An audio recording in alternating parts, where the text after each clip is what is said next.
So I'm particularly looking forward actually to the poster session next. I think I'll try and talk quickly so we can all go look at these exciting posters, because I very much enjoyed hearing about this huge range of projects that we have going on in the computational sciences community here in Switzerland. I want to start by revisiting a point that Thomas made in his presentation previously, which is that many of us as computational scientists are very used to the idea that the results of our simulations or our predictions can be tested empirically, and we use the results of experiments to feed back into our models and to refine our understanding of theories. And so in my own field, in computational materials and electronic structure theory, often in fact we're making simulations to try to explain experiments, and if our simulations can't reproduce the experimental results, then we know there's something wrong in our understanding of the physics, and we can use that to improve the quality of our models and our calculations. And also we often are trying to predict new materials with new functionalities, again using computational methods to predict the properties. And if we make a prediction, particularly of something interesting, an experimentalist will go make the material and measure it, and again we get that feedback into our understanding. And I had always, I think, had the impression that this is how science worked for everybody, that always you had this interplay between your theory and kind of a feedback from reality.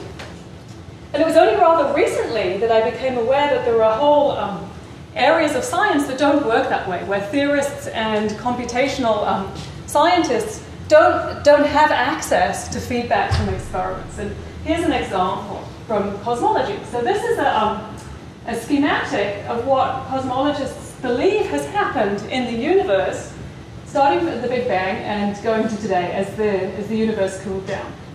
And what's believed is that there have been a series of symmetry-lowering phase transitions. So phase transitions, just for example, like water vapor going to liquid water, or liquid water going to ice as the universe cooled.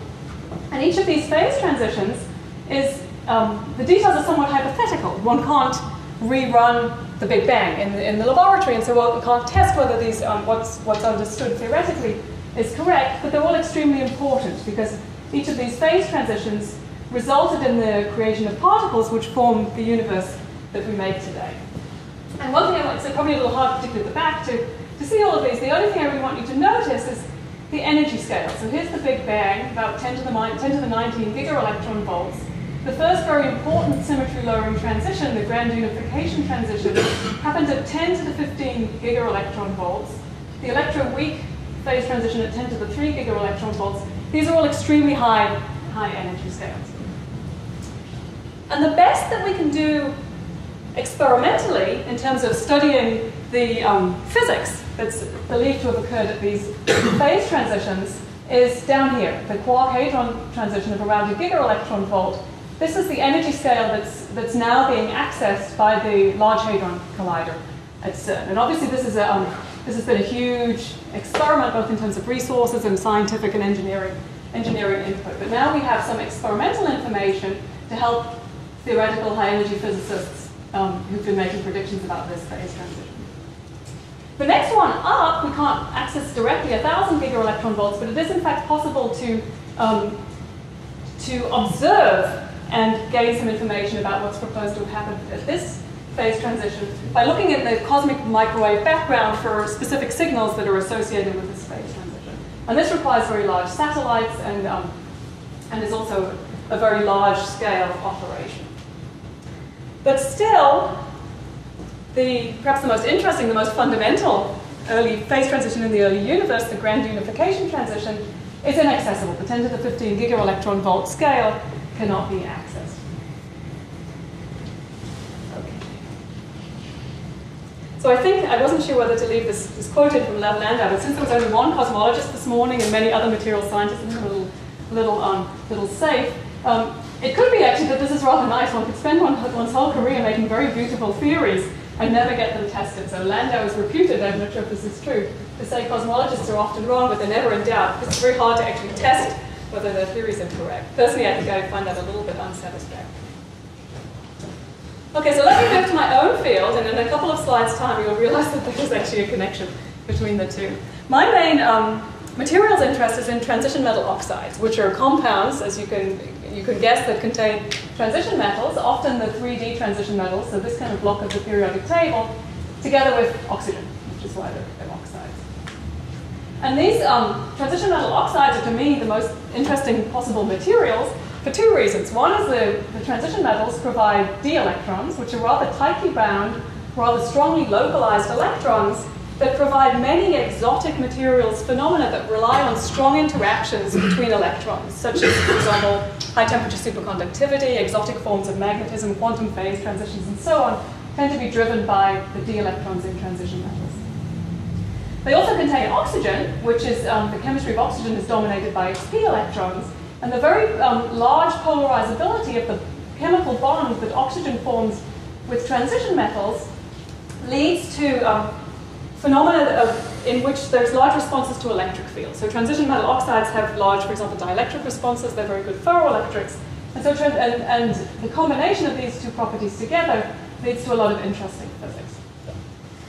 They also end up, this combination of these two types of chemistry in the same compound, they give us many challenges. And in particular, the important interactions in transition metal oxides, such as the Coulomb repulsion between the electrons, the exchange between the spins, the elastic strain, the effect of the crystal field, the surrounding oxygens on the transition metal d electrons, and the bandwidth created by bringing the atoms together to form a solid, are all at rather similar energy scales. So from the point of view of making a computation, one can't ignore any of them. It's very difficult to make an approximation and leave out any of these interactions and correctly reproduce the behavior of a transition metal oxide.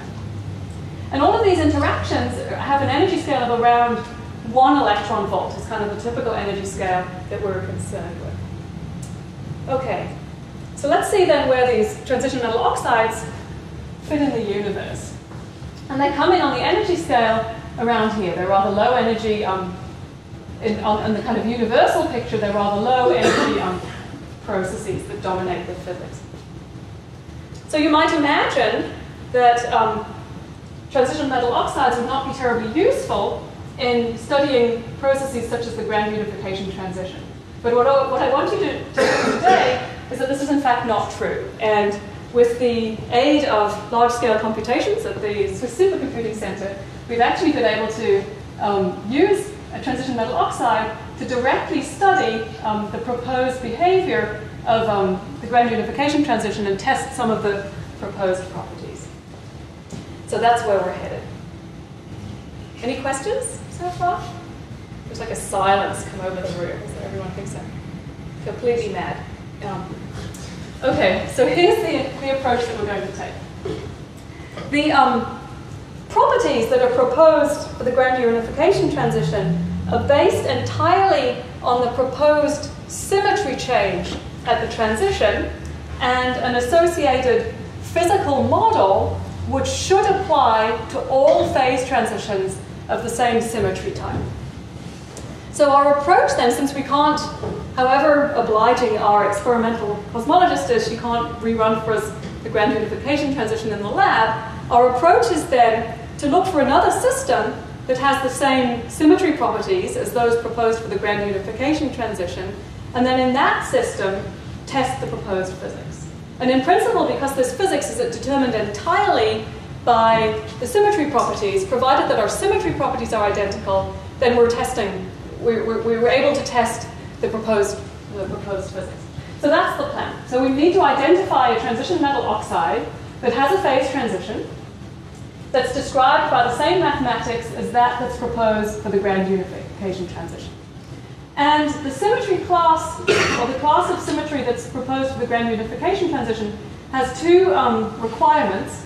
One is that it has a spontaneous symmetry breaking, and this is the kind of transition that many of us are familiar with. For example, a paramagnet going to a ferromagnet, a pyroelectric going to a ferroelectric, just a kind of standard symmetry transition from a high temperature to a low temperature state.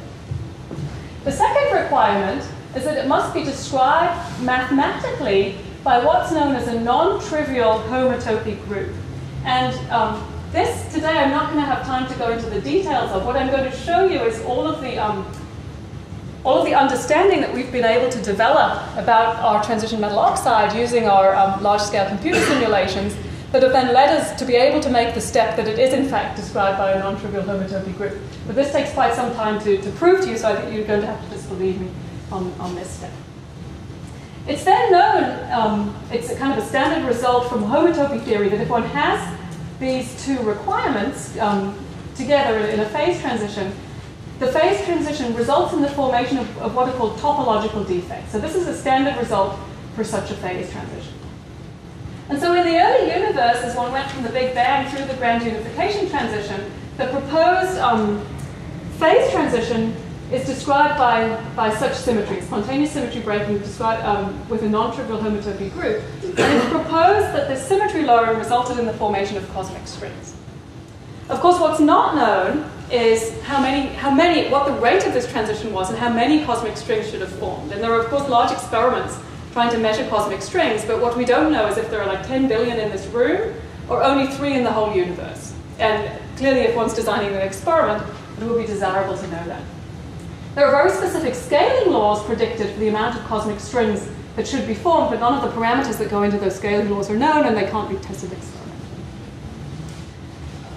So what we would like to do is actually really test these scaling laws in our transition metal oxide.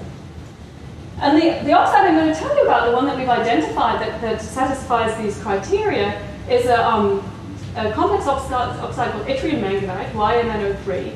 And it has a phase transition from a high symmetry state, for the crystallographers among you, it has P63 over MNC symmetry.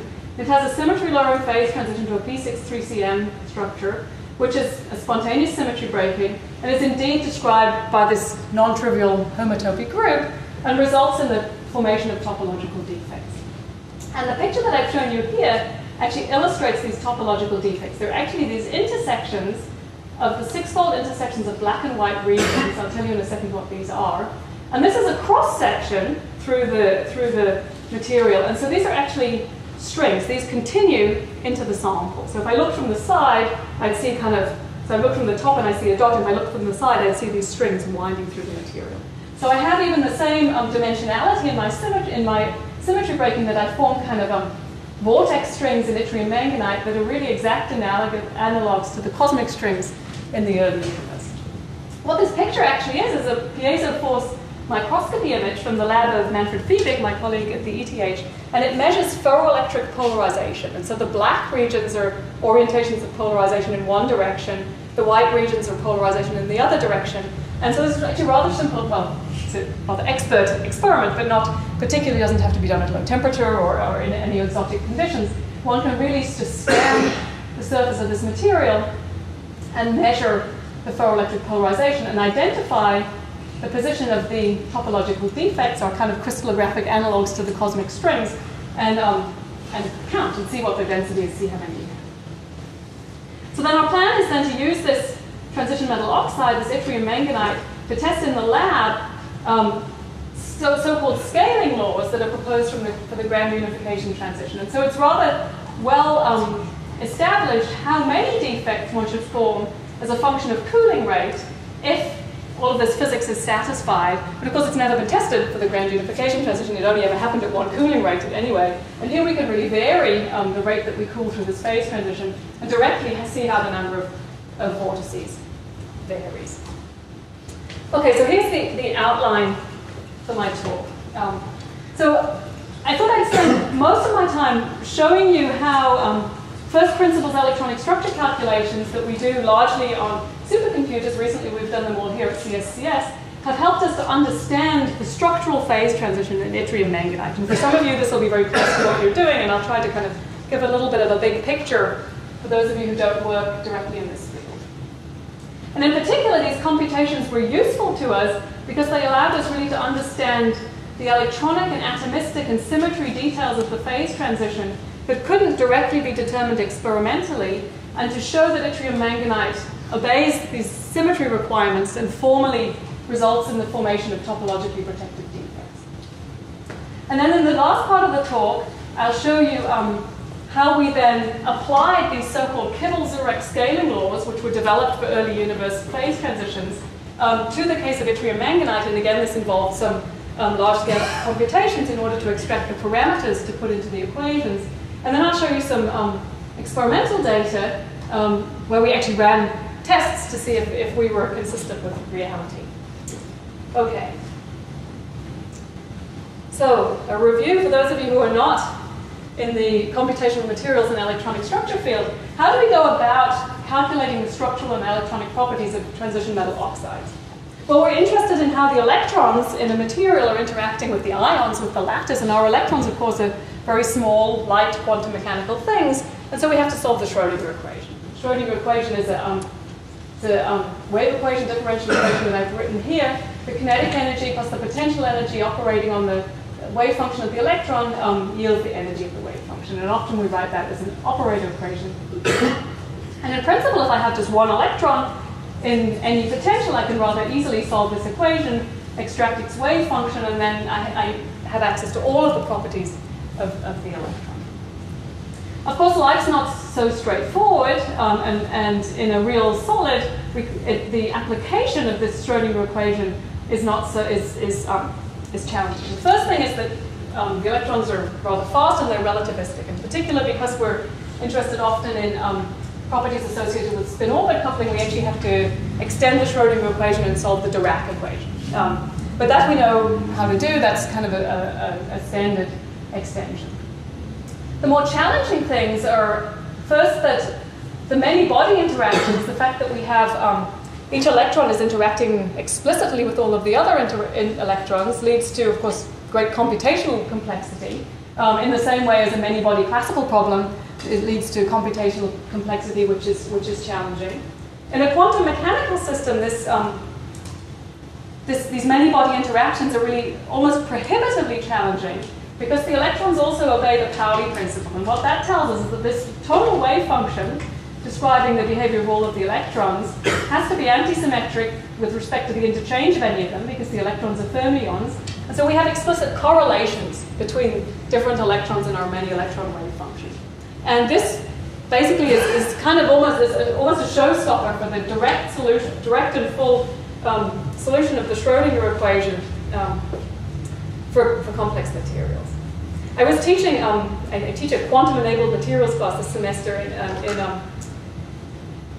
ETH, and yesterday one of the students told me that this Schrödinger equation was actually first written down by Schrödinger during a ski trip in Rosen. So we actually have a Swiss connection to the development of the Schrödinger equation. Apparently went on a ski weekend with a mystery woman and came back with this equation from Rosen. So the tool that we use that basically allows us to bypass this problem of the explicit many-electron interactions is called density functional theory, which of course is very famous. My former colleague at Santa Barbara, Walter Cohn, of course received the Nobel Prize for the development of density functional theory. And what this allows us to do is to take this interacting many-electron system, which in principle we can't solve, and map it into a system of non-interacting electrons in which each electron experiences the average. It feels the other electrons only in a mean field picture, not explicitly. And of course, when we make this mapping, two things happen. One is we can actually now solve the equations, which is very useful. But of course, we lose the explicit information about the electron-electron interactions, and we have to somehow fold those back into the picture. And we do it. We end up with a kind of set of Schrödinger-like equations for each individual electron, and we fold in kind of a term which we approximate that tries to bring back these explicit correlations between the electrons, which is a little bit unsatisfactory, but it's kind of the best that we can do at this level of computational convenience. And given that we make a good approximation for folding back in a little bit of correlation beyond our mean field picture, we can then in principle calculate all of the ground state properties of the system. So for example, charge densities and energies, crystal structures, magnetic ordering, vibrational frequencies, responses to electric and magnetic fields, and so on. With the caveat that in standard density functional theory, we can do this only at 0 Kelvin. I know many of you here are involved in ab initio molecular dynamics, which is really a finite temperature technique. And so what I'm going to, okay, so that's the kind of end of the techniques part. I'd be really happy to discuss with those of you who are experts in this area how we the details, for example, of how we treat this exchange correlation functional for our magnetic insulators, which are really problematic. Okay, so now let's use our density functional theory to develop an understanding about the phase transition in yttrium manganite so that we can show it really obeys these Kibble-Zurek criteria. And what I want to maybe spend the next 5 minutes illustrating to you how we go about doing that. This phase transition happens at about 1000 Kelvin.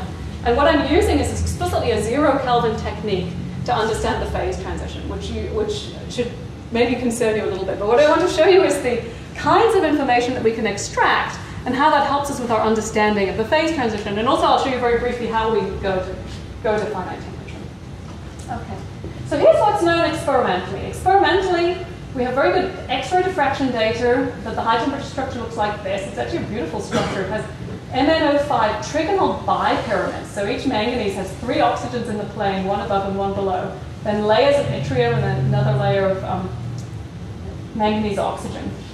And the low temperature structure differs from the high temperature structure in 2 ways.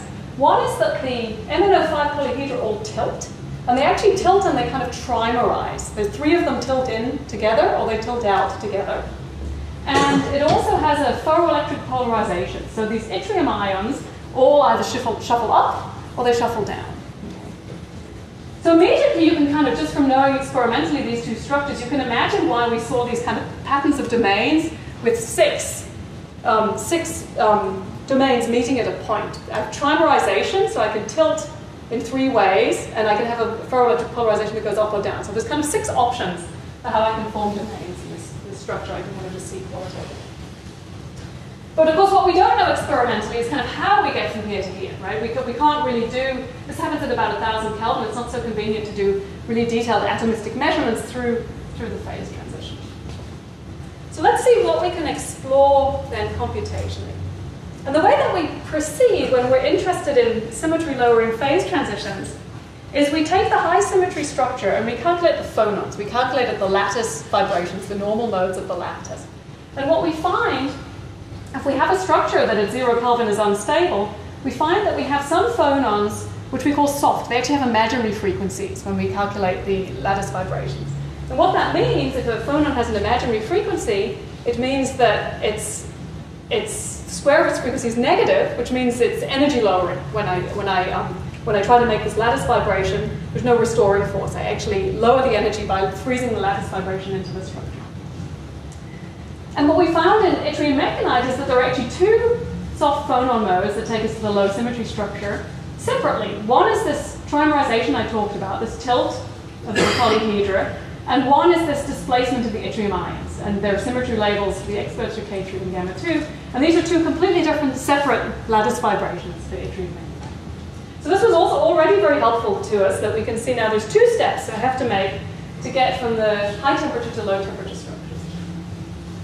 We can also map out the energy surface for these phonons, because we can, in the computer, separately explore how these lattice vibrations affect the crystal structure. In an experiment, you can't, if the material wants to put both in experimentally, you can't generally separate them out. But in the computer, we can put in one or the other. And this is what we find. This is actually not my work. This is the work of Karen Ray. What we find is if we calculate the energy as a function of the ferroelectric mode, as we increase the amplitude of the ferroelectric mode, the energy always goes up. So the ferroelectric mode on its own is actually not energy lowering. Whereas if we do the same thing for the trimerization mode, the energy goes down.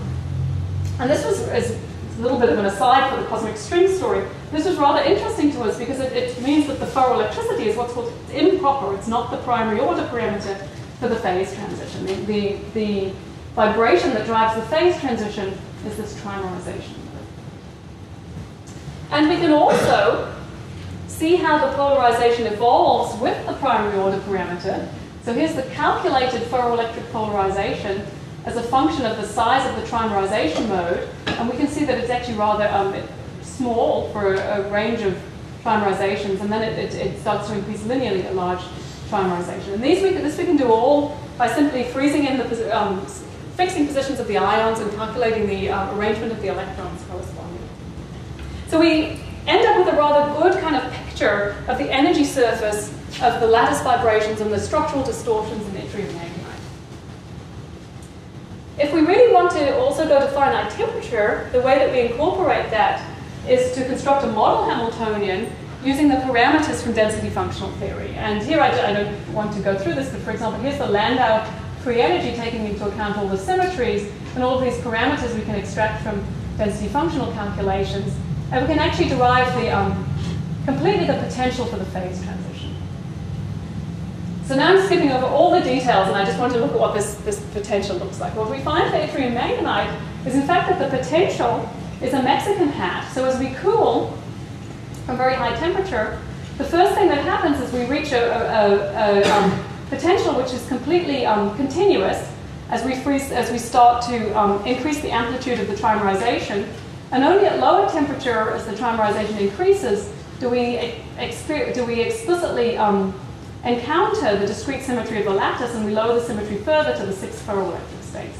And armed with this, this potential and this Landau theory, we were actually able to completely reproduce this unusual domain structure. Okay, so hopefully that's given you a kind of little bit of an idea of how we approach understanding finite temperature properties using using 0 Kelvin density functional techniques. Of course, it would be very, very nice, and I'd be particularly interested in discussing with those of you who are doing finite temperature molecular dynamics.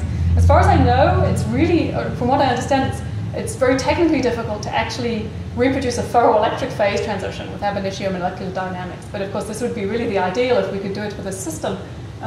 Maybe it wouldn't be the system to start with because it's rather complex, but I'd certainly be very interested in discussing exploring in that direction. Okay. Now I skip over months of work and a huge mathematics textbook I had sitting on my desk called homotopy theory, which was really an adventure.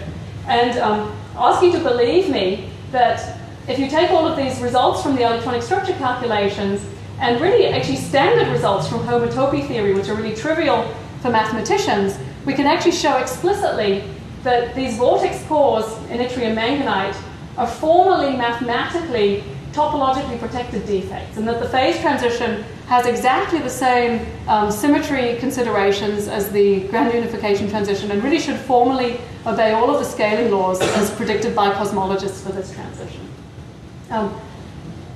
The reason that I kind of got into this project was motivated by this experimental result here, which is if one takes the ferroelectric structure of yttrium manganite and applies a voltage, usually what happens is that one grows one orientation of ferroelectricity at the expense of another, and one would expect here to get a completely white picture.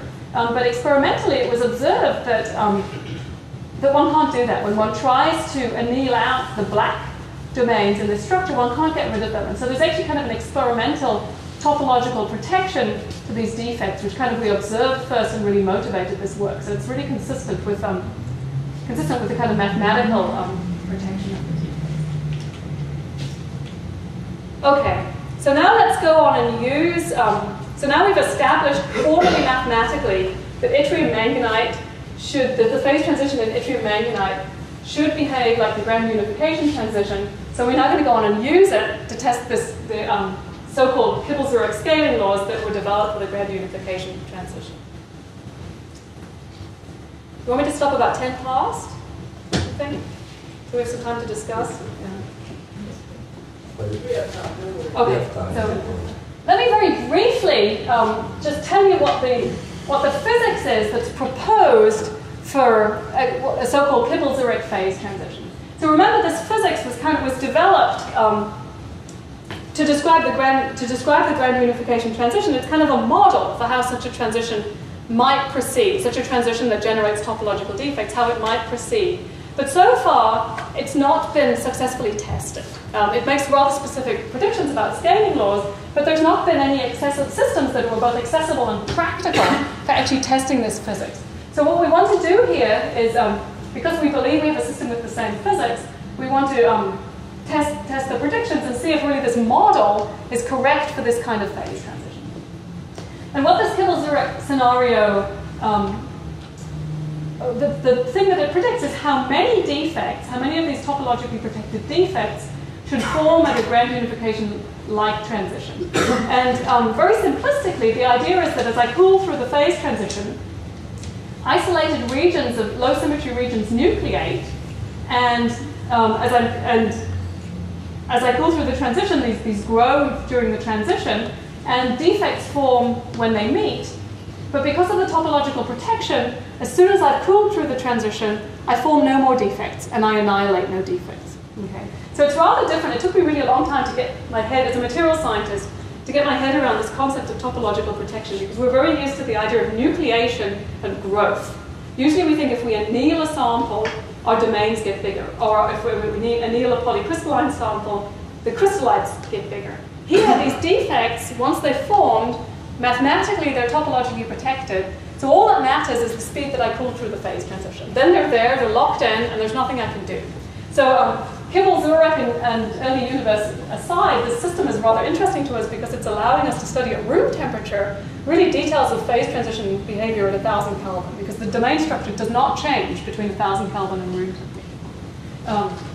Okay, then the number of defects that we form, or if you prefer the size of these low symmetry regions, depends on how much time we spend at the transition temperature, or how slowly or quickly we cool through it.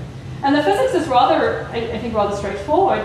If we cool very slowly, and I start fluctuating with one choice of phase over here, and I'm cooling very slowly, then I can propagate my choice of phase a long way through the system and tell my neighbors all to fluctuate with the same direction, and I form rather large regions, all with the same choice of phase. And then I have a low density of defects. If I cool very quickly and I'm fluctuating in one direction, and my neighbor over here is fluctuating in another direction, I don't have time to tell my neighbor to start fluctuating in the same way as me, so I get very small regions with different choices of phase and a high density of defects. Okay.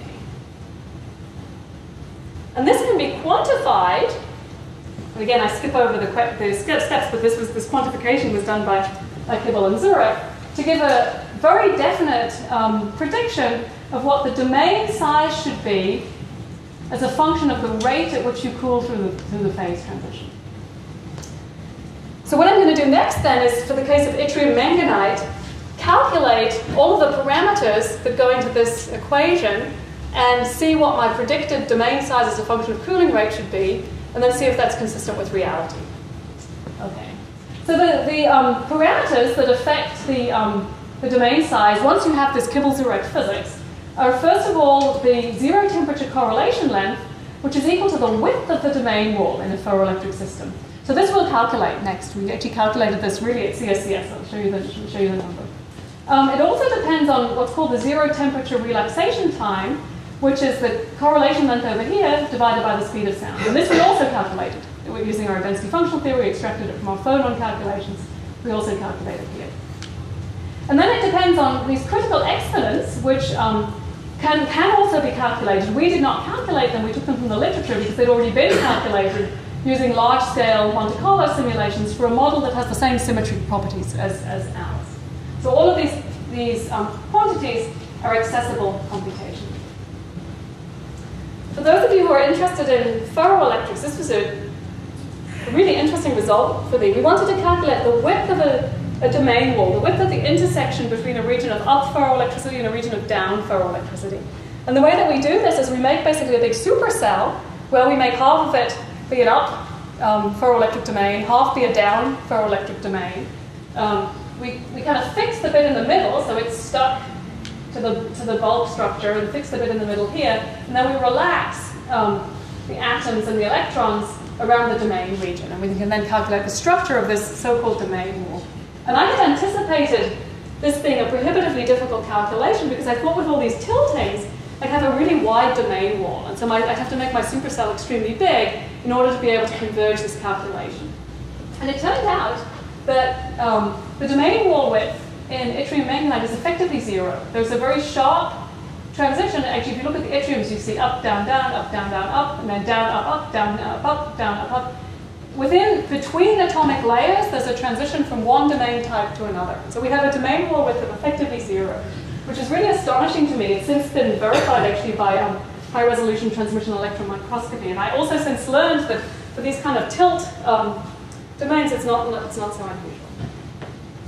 Okay, so now we have all of the numbers to plug back in this calculation. We have these numbers from the literature. We calculated the speed of sound, and we've calculated the zero temperature correlation length. So now we can explicitly predict the expected vortex density as a function of cooling rate. I said our domain wall width is effectively zero. This line here is with 0.06 angstroms. We can't really put in zero, so we put in something very, very small. Okay, so let me show you the experiments. And you can see, because I'm beaming uncontrollably, that we have actually a remarkable agreement between theory and experiment. So this is why I took 0.06 angstroms. If I took a different value for the zero temperature correlation, if I took 1 angstrom, it's up here, and if I took 0.01, it's here. The 0.06 gives us perfect Kibble-Zurek, the Kibble-Zurek scaling agrees, I'd say, very well with experiment.